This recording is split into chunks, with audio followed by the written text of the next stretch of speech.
The day Delilah tore down my grandfather's cabin and stacked the wood like she was prepping for a winter bonfire, that was the day she accidentally destroyed the entire empire she'd spent years building.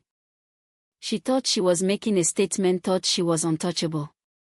What she didn't know was, she'd just obliterated a legal landmark that proved I owned the land she was trying to claim. Yeah, the lake, the shoreline, everything. She just didn't know she'd picked the wrong guy, at the wrong time, on the wrong damn property.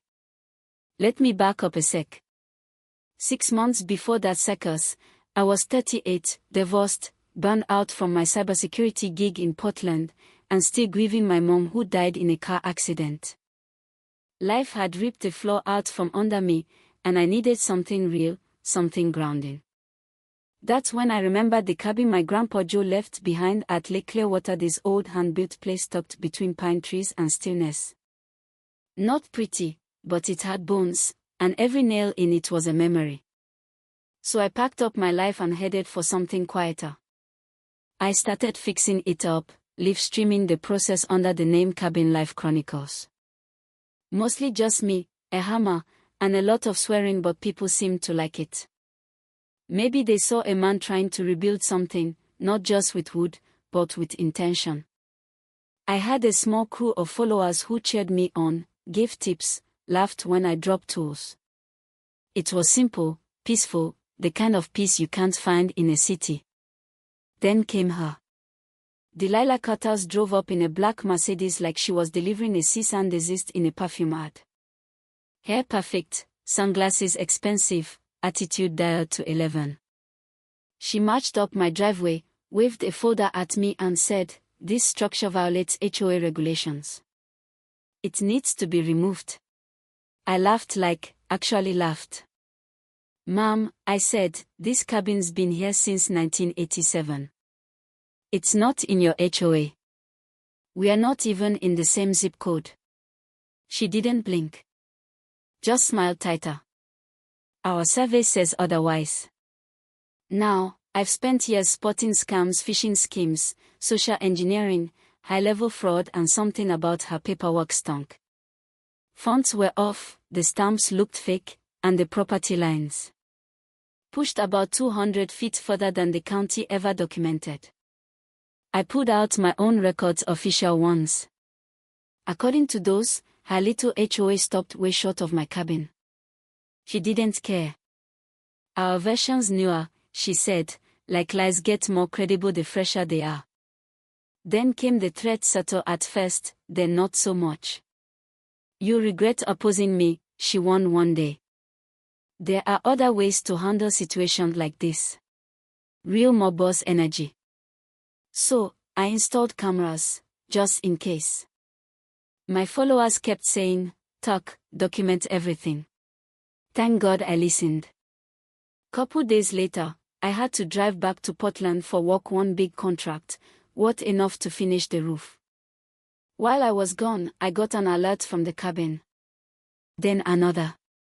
When I pulled up the feed, my stomach dropped. Delilah was on my porch with a guy I didn't recognize, holding a sledgehammer.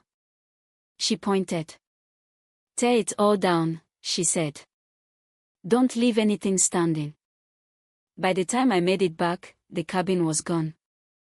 Demolished. The fireplace, built by Grandpa with stones from the lake, crushed. The carved windowsill with his initials splintered. The boards, neatly stacked near the road. Firewood. My history, my peace, burned down to kindling. But karma has a funny way of showing up at just the right time. Under the rubble, I found a metal box still intact. Inside was a USB drive and a note from Grandpa, for Tucker, when he's ready to understand. I plugged it in and my whole world flipped. Turns out, Grandpa used his inheritance money to quietly buy not just the cabin land, but the entire lake water rights, mineral rights, and a 200-foot buffer zone around the shoreline.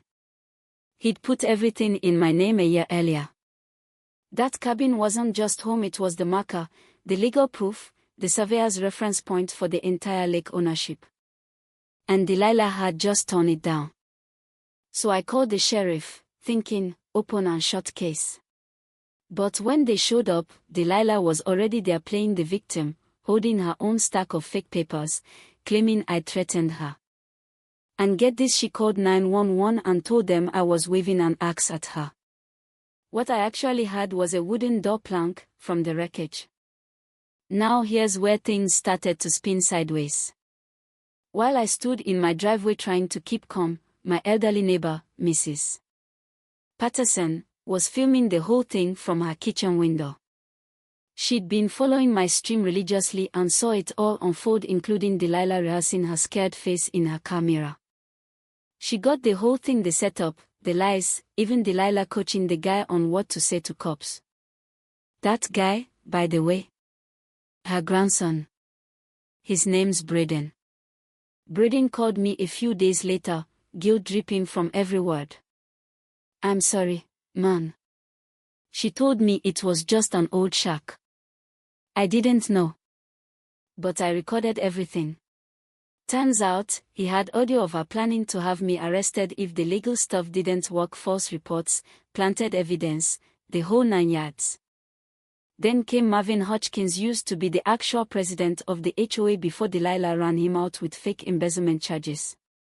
He'd been collecting proof, 2 forged documents, secret recordings, bank transfers. Turns out, Delilah wasn't just messing with me. She was trying to sell the entire lakefront to a development company, condos, resorts, big money. But to do that, she had to erase my cabin. It was the one thing standing between her and a $2.3 million deal. The kicker. That development company. I owned it. Quietly bought it through a holding company with the last of Grandpa's inheritance. She'd been trying to sell my land to me. I let her walk into the trap, paperwork and all. So, we took it to court. She showed up polished, smiling, carrying folders like they were weapons. Her lawyer laid it out: unauthorized structure, environmental violations, the works. She testified like she was saving the planet from hillbilly squatters. Then my lawyer stood up, Evelyn Chong, calm, composed, deadly, with a folder in her hand. She said one line that cracked the room open: Your Honor, Mr. Morrison owns the lake. Then she dropped the document's title, deed, surveys, recordings, even the footage of the demolition, Delilah's Facebook post bragging about it, the fake permits, the bribed county clerk. Every thread unraveled in real time. Delilah's face turned ghost white. Braden took the stand, confessed everything. Marvin testified, cleared his name. And the judge? She didn't waste a second. Ruled in our favor. Ordered full restitution. Referred the case for criminal charges. HOA dissolved. And Delilah hauled off, still insisting she was the victim. Now here's the real full circle moment. I rebuilt a cabin. Kept what wood I could, the carved windowsill, the beams with Grandpa's marks.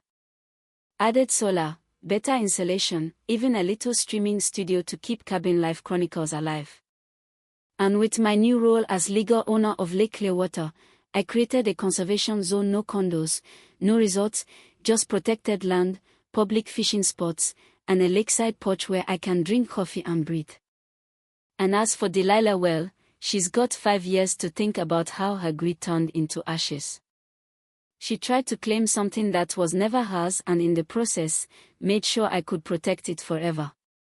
Funny how things work out like that. Now I gotta ask, if someone tried to erase your legacy with a smile and a clipboard, what would you do? Drop your thoughts in the comments. Have you ever gone head to head with an HOA? Have you ever seen someone abuse power like that? I'd love to hear how you handled it. Or how you wish you did.